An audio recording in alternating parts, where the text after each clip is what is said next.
बारिश में गरीब ससुराल में अमीर बहू का स्वागत। I am in love with you Arjun. हाँ, मैं अर्जुन से प्यार करने लगी हूँ। ये कहकर तारा अर्जुन को फोन करती है।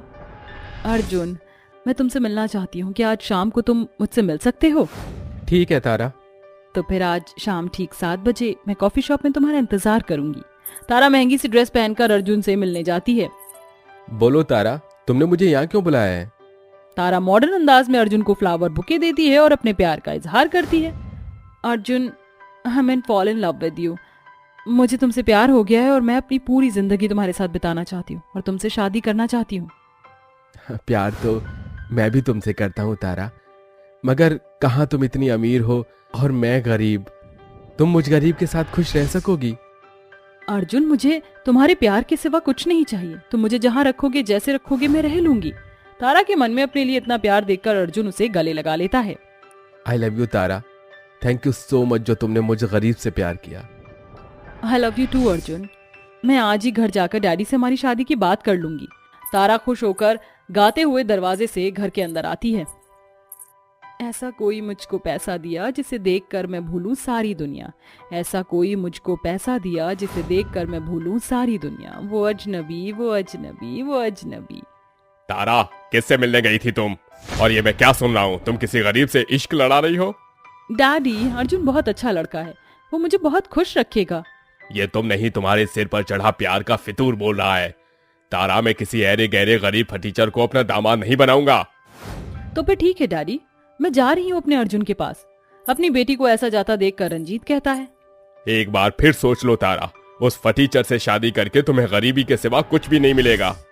फिर तारा अर्जुन से एक मंदिर में शादी कर लेती। तभी अचानक से बहुत जोरों की बारिश शुरू हो जाती है, जिसे देखकर तारा कहती है, डैम इट, इस बारिश को भी अभी हमारी शादी के दिन ही होना था। तारा, क्या तुम्हें पता है, जिस भी जोड़े की शादी में बारिश होती है उनका प्यार और भी ज्यादा गहरा हो जाता है। तुम यहीं ठहरो, मैं टैक्सी लेकर आता हूँ। अर्जुन बारिश में भीगता हुआ टैक्सी लेकर आता है। फिर तारा टैक्सी में बैठ जाती है और थोड़ी ही देर में वो अपने ससुराल आ जाती है, जहाँ टैक्सी एक सुंदर से घर के आगे रुकती है। अर्जुन, तुमने तो मुझे कहा था कि तुम गरीब हो, मगर तुम्हारा घर तो बहुत सुंदर है। तारा, ये मेरा घर नहीं है। टैक्सी से आगे नहीं जा सकती क्योंकि गांव की गलियां छोटी और कच्ची हैं। हमें यहाँ से पैदल ही जाना होगा। मगर अर्जुन, यहाँ सड़क पर कितनी कीचड़ है और मुझे कीचड़ में कदम रखने से घिन आती है। मेरा हाथ पकड़ लो। फिर अर्जुन तारा को गांव की कच्ची टूटी फूटी गलियों से अपने घर लाता है, जहां बारिश की वजह से जगह जगह से घर की छत टपक रही होती है और तारा के गरीब ससुराल वाले बारिश का पानी बाहर फेंक रहे होते हैं। व्हाट द हेल, क्या क्या सोचा था मैंने कि जब मैं बहू बनकर अपने ससुराल आऊंगी तो मेरे ससुराल वाले मेरा अच्छे से स्वागत करेंगे, मगर यहाँ का नजारा ही अलग है। पता नहीं मैं इस कंजेस्टेड झोपड़पट्टी में कैसे रहूंगी। तारा अपने गरीब ससुराल के बारे में ऐसा सोच रही होती है। तभी अचानक 4 साल की गुड्डी दरवाजे पर खड़ी तारा को देखती है और बारिश का पानी उस पर फेंक देती है। आउच, मेरी ड्रेस! ये क्या किया तुमने? ये बारिश का गंदा पानी मेरी ड्रेस पर डाल दिया। Wow, wonderful! घर आई नई बहू का क्या वेलकम किया है आप सभी ने। ये सुनकर तारा के गरीब ससुराल वाले उसका मुंह देखने लगते हैं। माँ, ये आंटी कौन है जो मुझे डांट रही हैं? अर्जुन बेटा, कौन है ये? माँ, ये तारा है, मेरी पत्नी और इस घर की बहू। अर्जुन अपनी माँ गोमती को शुरू से सारी बात बताता है और तारा की जेठानी सुमन हाथ जोड़कर कहती है, देवरानी जी, गुड्डी की तरफ से मैं आपसे माफी मांगती हूँ। उसने आपको देखा नहीं। नई बहू कब से दरवाजे पर खड़ी है। नीतू, आरती की थाली ले आ। जी माँ, अभी लाती हूँ। बेचारी गरीब गोमती गीली हालत में अपनी अमीर बहू का गृह प्रवेश करवाती है। आओ नई बहू, हमारे इस छोटे से गरीब घर में तुम्हारा स्वागत है। देवरानी जी, आप तो बारिश में भीग गई हैं, चलिए मैं आपको दूसरे कपड़े देती हूँ। सुमन तारा को अंदर लाकर अपना बक्सा खोलकर उसमें रखी एक नई साड़ी अपनी अमीर देवरानी को देती है। देवरानी जी, आपकी गरीब जेठानी की हैसियत आप जितनी तो नहीं, मगर ये साड़ी एकदम नई की नहीं है, आप इसे पहन लीजिए। सुमन के पास वह एक नई साड़ी रखी हुई थी जिसे वो तारा को दे देती है। तारा साड़ी पहन लेती है। इतने में नीतू खाना लेकर आती है। तारा भाभी, आपको भूख लगी होगी ना, ये खाना खा लीजिए। तारा चारपाई पर बैठकर जैसे ही खाना खाने वाली होती तभी छत से टपक रही बारिश की बूंदें उसके खाने में गिर जाती हैं, जिससे वो गुस्से में कहती है, मुझे नहीं खाना ये खाना, ले जाओ इसे। बारिश नहीं हो गई कि आफत बन गई है। तारा चिढ़कर आंख मिचकर चारपाई पर लेटकर अपने पिता के घर और अमीर जिंदगी को याद करते हुए कहती है, it's all of my fault. मुझे अर्जुन जैसे गरीब फटीचर से शादी करनी ही नहीं चाहिए थी। अगर मैंने किसी अमीर से शादी की होती तो वो मेरा ग्रैंड स्वागत होता, मगर यहाँ तो बारिश में इन गरीबों के बीच ऐसा स्वागत हुआ है जो मुझे जिंदगी भर याद रहेगा। तारा घमंड में सो जाती है और सुबह जब वो उठती है तभी उसके बेचारे गरीब ससुराल वाले बारिश का पानी घर से बाहर फेंक रहे होते हैं और नीतू बर्तन लगाए तारा के पास होती है। आप सभी कल रात से सोए नहीं? नहीं बहू, इतनी तेज आंधी तूफान और साथ बारिश हो रही थी, जगह जगह से छत टपक रही थी और हम गरीबों के लिए तो ये हर साल की बात है जब ये हमारे हिस्से में परेशानी दे जाती है। वैसे भाभी आप ठीक से सोई थी ना? बारिश का पानी चेहरे पर गिरकर आपकी नींद ना खराब कर दे, इसलिए मैं यहीं थी। अपनी ननद नीतू की बात सुनकर तारा अपने किए पर पछताते हुए मन में कहती है, मेरे ससुराल वाले मुझसे कितना प्यार करते हैं। मैं ठीक से सो सकूं इसलिए ये सभी सारी रात जागते रहे। एक बहू के लिए उसके ससुराल में इससे बड़ा स्वागत और क्या हो सकता है। भले मेरे ससुराल वाले गरीब हैं मगर इनका दिल सोने का है। इसके बाद तारा अपने गरीब ससुराल वालों के लिए खुद अपनी खुशी से मिट्टी के चूल्हे पर रसोई की पहली रस्म निभाती है। बस थोड़ा बहुत ही राशन है, क्या बनाऊं अपनी पहली रसोई में? अमीर बहू बचा हुआ थोड़ा थोड़ा सारा राशन इकट्ठा कर लेती है और वो बिना दूध के अपने गरीब ससुराल वालों के लिए कच्चे चावल और गुड़ से खीर बनाती है और साथ में सब्जी भी। मगर जैसे ही वो अपने ससुराल वालों को खाना परोसने वाली होती तभी एक बार फिर बिजली चमकने लगती और जोर से बारिश होती है। हे भगवान, फिर से बारिश। पता नहीं ये इंद्रदेव हम गरीबों से क्या चाहते हैं। अरे अब क्या हमारे सर से छत छीन कर मानेंगे? ऐसा नहीं होगा माँ जी, ये लीजिए आप सभी खाना शुरू कीजिए। इस बार आपकी नई बहू इस बारिश को देख लेगी। फिर तारा अपने घर की टूटी फूटी छत पर चारों तरफ से तिरपाल बांध देती है जिससे बारिश के कारण घर की छत टपकना बंद हो जाती है और सभी खुशी खुशी खाना खाते हुए तारा की तारीफ करते हैं।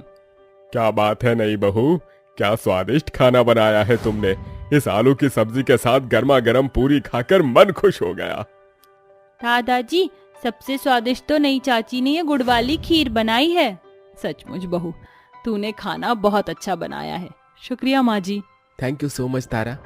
पता है जब मैंने तुमसे शादी की थी तो मुझे अंदर ही अंदर ये बात खाई जा रही थी कि तुम मेरे गरीब परिवार के साथ कैसे एडजस्ट करोगी, क्योंकि तुम बंगले में रही और महंगी गाड़ियों में घूमी हुई हो, मगर तुमने मेरे परिवार को दिल से अपनाकर मुझे बहुत खुशी दी है। अर्जुन, मैं इस घर की बहू हूँ, इस रिश्ते से ये मेरा भी परिवार है। इस तरह से अपने अमीर घर को छोड़कर बहू बनकर गरीब ससुराल में आई तारा को उसके ससुराल वाले अपने लगने लगते हैं और वो उनके साथ गरीबी में भी खुशी खुशी रहने लगती है। आखिर यही तो एक प्यार भरे रिश्ते की डोर है। जमुना फुटपाथ पर बैठी हुई भुट्टे सेंक कर सड़क से आते जाते लोगों को बुला रही थी। गर्मा गर्म स्वाद भरे हुए भुट्टे, आओ आओ प्यारे प्यारे ग्राहकों, खुद भी खाओ और घर भी ले जाओ। तभी अचानक बहुत जोरों की बरसात शुरू हो जाती है। हे भगवान, इस बारिश को भी अभी आना था क्या? आज तो एक भी भुट्टे नहीं बिके और ऊपर से ये बारिश। थोड़ी देर और इंतजार कर लेती हूँ, शायद कोई आ जाए। बेचारी जमुना काफी देर तक बरसात में भीगती हुई ये उम्मीद लगाए हुए थी कि शायद कोई तो आकर उसके भुट्टे खरीद लेगा, मगर इतनी बरसात में आता भी कौन। निराश होकर वो घर लौट आती है जहाँ उसकी पांचों बेटी बैठी होती हैं। माँ, तुम आ गई? हाँ चंदा। माँ, आज तो सारे के सारे भुट्टे बचे हुए हैं। हाँ चंदा, आज एक भी रुपए के भुट्टे नहीं बिके। तो क्या आज हम भूखे सोएंगे माँ? 5 साल की पिंकी के सवाल पर जमुना डबडबाई आंखों से देखते हुए कहती है, नहीं मेरी बच्ची, तुम्हारी माँ के होते हुए मैं तुम पांचों को भूखा नहीं रहने दूंगी। मैं तुम्हारे लिए खाना बनाती हूँ। जमुना जल्दी से गीले चावल बनाकर थोड़ा थोड़ा अपनी पांचों बेटियों को खिला देती और खुद भूखी रह जाती है। जमुना के भुट्टे कभी थोड़े बहुत बिकते तो कभी कभी बिल्कुल नहीं बिकते, मगर उस गरीबी में जमुना के पास इतने पैसे नहीं थे कि वो कोई दूसरा काम शुरू करे। एक दिन रेनू और पिंकी जब खेल रही होती है तब एक घायल मुर्गी वहाँ आती है। पिंकी, इस मुर्गी के पंजे में तो बहुत ही ज्यादा चोट लगी है, ये बेचारी ठीक से चल भी नहीं पा रही है। हाँ रेनू, चलो इसे घर ले चलते हैं। पिंकी और रेनू उस घायल मुर्गी को घर ले आती हैं और थोड़ी ही देर में जमुना घर आकर उस मुर्गी को देखकर कहती है, पिंकी, रेनू, चंदा, बबीता, ये मुर्गी कहाँ से आई? माँ, ये बहुत जख्मी है, अगर हम इस मुर्गी को घर नहीं लाते तो ये मर जाती। मगर मेरी बच्ची, तुम्हारी माँ इतना कहाँ कमा पाती है कि इस मुर्गी को दाना खिला सके? माँ, हम इस मुर्गी को अपने हिस्से में से खिला देंगे, इसे यहाँ रहने दो। तुम पांचों ठीक कह रही हो। इस मुर्गी को बेआसरा छोड़ना ठीक नहीं, वरना लोग इस बेचारी मुर्गी को मार कर खा जाएंगे। जमुना और उसकी बेटियां उस मुर्गी का ना बहुत ख्याल रखती हैं। उस गरीबी में भी वो आधा पेट खाकर भी खुश थे। मगर एक रात चमन लाल वहाँ आता है। जमुना, ओ जमुना, बाहर निकल। चमन लाल जी, आप यहाँ? अरे पिछले 3 महीने से तूने किराया नहीं दिया। जब आता हूँ बहाने बनाती है। और तो और इस मुर्गी ने मेरे मकान में गंद मचा रखा है। चलिए अपना पंटर उठा और निकल जा मेरे घर से। ये बोलकर चमनलाल सभी को धक्के मारकर घर से निकाल देता है। तभी तेज तूफान के साथ जोरों की बारिश होने लगती है। जमुना अपनी 3 साल की बेटी तप्पू को गोदी में उठा लेती है। माँ, मुझे बहुत ठंड लग रही है, मुझे भी गोदी में ले लो। चिंता मत करो, तुम मेरी पीठ पर आ जाओ। देखो माँ, हमारी मुर्गी ठंड से कपकपा रही है, इसके पंख भी पूरी तरह से गीले हो गए हैं। जमुना अपनी बेटियों के साथ लगातार चलती जाती है। बारिश के साथ साथ जमुना और उसकी बेटियों पर ओले गिरते और बार बार बिजली कड़कती। अपनी बेटियों को ऐसे भीगते देखकर जमुना की आंखों में आंसू भर आते हैं। क्यों भगवान, एक तो तूने मुझ गरीब लाचार माँ और मेरी बच्चियों के सर से हमारा घर छीन लिया, अब क्या इस बरसात में हमारी जान लेकर मानेगा? अब तू ही बता, कैसे बचाऊं मैं अपनी बच्चियों को इस बरसात के कहर से? क्या करूं, कहां लेकर जाऊं इन्हें? जमुना की आंखों से बहते आंसू को देखकर वो मुर्गी अचानक से सोने की मुर्गी में बदलकर एक विशाल जादुई सोने की मुर्गी घर बन जाती है। माँ, ये देखो, हमारी मुर्गी विशाल घर बन गई। हाँ, वो भी सोने की मुर्गी घर। इतने में जादुई मुर्गी घर जमुना से कहता है, जमुना, जल्दी से अपनी 5 बेटियों को लेकर इस जादुई विशाल मुर्गी घर में चली जाओ। याद है, एक वक्त में तुमने मुझे अपने घर में जगह दी थी। अब मेरी बारी है कि मैं तुम्हारे काम आऊं। अगर तुम्हें किसी भी चीज़ की ज़रूरत हो तो इस विशाल मुर्गी घर से बाहर आकर कहना, फिर वो हो जाएगा। जमुना अपने आंसू पोंछकर अपनी बेटियों को लेकर सोने के जादुई मुर्गी घर में आ जाती है। देखो बबीता दीदी, देखो चिंदा दीदी, ये सोने का जादुई मुर्गी घर तो अंदर से एकदम महल के जैसा है। हाँ पिंकी, और ये सोने का मखमल वाला बेड तो बहुत सुंदर है। माँ, बहुत भूख लगी है, खाना चाहिए। ठीक है, तुम सब इस मुर्गी घर के अंदर रहना, मैं आती हूँ। जमुना जल्दी से जादुई सुनहरी मुर्गी घर से बाहर आती है। सुनो जादुई सोने के मुर्गी घर, मेरी बेटियों को बहुत ज्यादा भूख लगी है, मुझे खाना चाहिए। ठीक है, अंदर जाकर देखो, तुम्हें खाना मिल जाएगा। फिर जैसे ही जमुना जादुई सुनहरी मुर्गी घर के अंदर आती है तो उसकी 5 बेटियों के सामने ढेर सारे स्वादिष्ट पकवान आ जाते हैं, जिसे उस गरीब माँ की 5 बेटियां ललचाई नजरों से देखते हुए कहती हैं, अरे वाह, ये जादुई मुर्गी घर तो एकदम 5 स्टार होटल के जैसा है, कुछ भी कहने के साथ दे देता है। मुझे तो ये खाना बहुत ही स्वादिष्ट लजीज लग रहा है, चलो खाते हैं। 5 खुशी के साथ भर पेट खाना खाती हैं, जिसके बाद जमुना भी, जो कि कई दिनों की भूखी होती है, खाना खा लेती है। मगर बारिश के कारण सभी के कपड़े गीले होने के कारण वो ठंड से ठिठुरती हुई कहती है, माँ, बारिश के कारण हम सभी के कपड़े भीग गए हैं, हमें कपड़े चाहिए, बहुत ठंड लग रही है। ठीक है मेरी बच्चियों, मैं तुम्हारे लिए कपड़े लाती हूँ। अपनी बेटियों को ऐसे परेशान देख जमुना एक बार फिर बाहर आकर जादुई सोने की मुर्गी से कहती है, ऐ मेरी जादुई सोने की मुर्गी, मुझे मेरी बेटियों के लिए कुछ कपड़े चाहिए। जमुना के इतना कहते ही जादुई सोने की मुर्गी घर में ढेर सारे सुंदर सुंदर कपड़े आ जाते हैं, जिसे जमुना की 5 बेटियां पहन लेती हैं। जिसके बाद जमुना अपनी 5 बेटियों के साथ जादुई सोने की मुर्गी घर में सुकून भरी नींद सो जाती है। अब इसी तरह 2 दिन बीत जाते हैं, मगर बारिश नहीं रुकती, जिस कारण बारिश का पानी सड़कों पर भर जाता है और बाढ़ का मंजर बन जाता है। तभी एक गरीब बुढ़िया फटे पुराने कपड़ों में जादुई सोने के मुर्गी घर के पास आकर बोलती है, अंदर कोई है, मेरी मदद करो, भगवान के लिए मेरी मदद करो। आवाज सुनकर जमुना बाहर आती है। क्या बात है बूढ़ी अम्मा?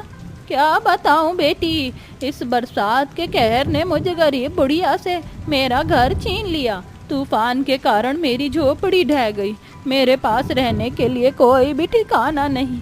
क्या तुम मुझे अपने मुर्गी घर में आने दोगी? हाँ बूढ़ी अम्मा, आप हमारे साथ हमारे घर में रह सकती हैं, आइए अंदर आ जाइए।